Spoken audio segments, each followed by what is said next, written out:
50% des poteaux qui sont inclinés dans les chantiers le sont non pas parce que le poteau a été mal plombé, mais simplement parce que le coffre a été mal conçu. Là, nous avons un coffre de 15 par 30. Quand on dit 15, il s'agit du petit côté. 30, c'est le grand côté.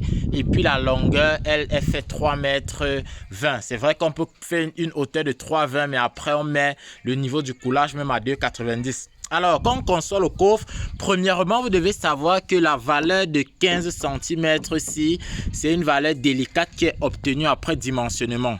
Ce que les techniciens font très souvent, c'est que on va prendre une planche et couper en deux.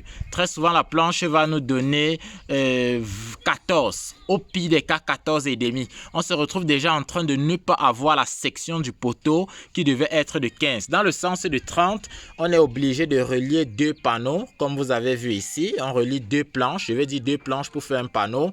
Et puis avec le serre-joint, on va serrer à fond pour éviter que le coffre perde très vite de son eau parce que ça pourra avoir un impact sur la résistance du béton. Quand on a donc fait cela, on va donc utiliser le fond de 15. Après, on aura une chute comme 13 par là. Plus tard, on peut faire des règles de 10 et voir comment utiliser ça à d'autres fins. L'idéal est d'opter pour des fonds de 15 afin de ne pas compromettre la section du poteau.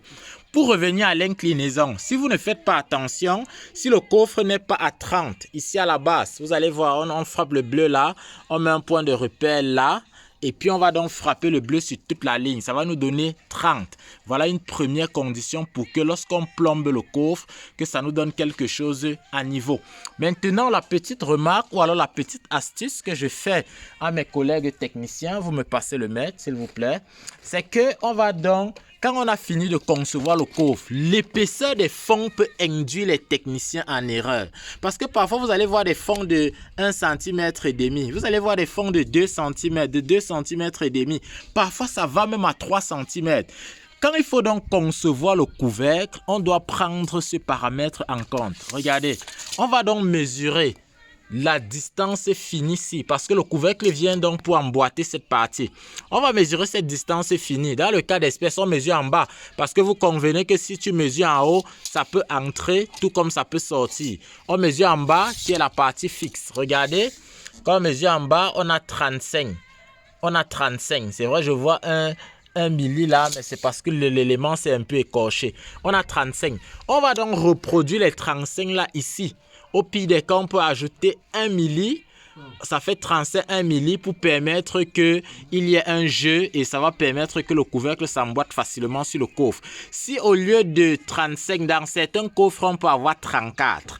Si c'est 34, parce que le fond est à 2, vous convenez qu'on aura le couvercle qui va beaucoup trop nager et le béton va venir ouvrir ça. Ça va faire que vous aurez des poteaux qui ne sont pas des géométries parfaites. Ce sera une sorte de parallélogramme. Ça veut dire que là-bas, c'est une sorte de parallélogramme qu'on a projeté. Alors que si on vérifie ces dimensions, on est sûr d'avoir quelque chose d'intéressant. Vous allez donc voir qu'au niveau du couvercle, quand on va mesurer, on n'a pas besoin de fonctionner avec un gabarit. On mesure une extrémité, on mesure une autre et le mètre assure le reste. C'est l'élément que je souhaitais partager avec vous dans cette capsule. Il est question de concevoir un coffre avec une géométrie parfaite pour ne pas compromettre la verticalité du poteau. Lorsque le coffre est réussi, s'il y a un problème, cela relève maintenant de la mise en œuvre ou bien du coffrage. C'est pourquoi j'ai toujours estimé que le contrôle technique dans un projet de construction doit se faire en amont. Ça veut dire pendant que les équipes sont en train de travailler. Cela ne nécessite pas forcément de dire qu'on fera un contrôle, mais il faut donc travailler avec des personnes qui ont compris le principe et qui ont compris la vision. Je vous invite à vous abonner à nos plateformes digitales pour ne rien manquer de la suite de nos prochaines publications. Merci et surtout, à très bientôt.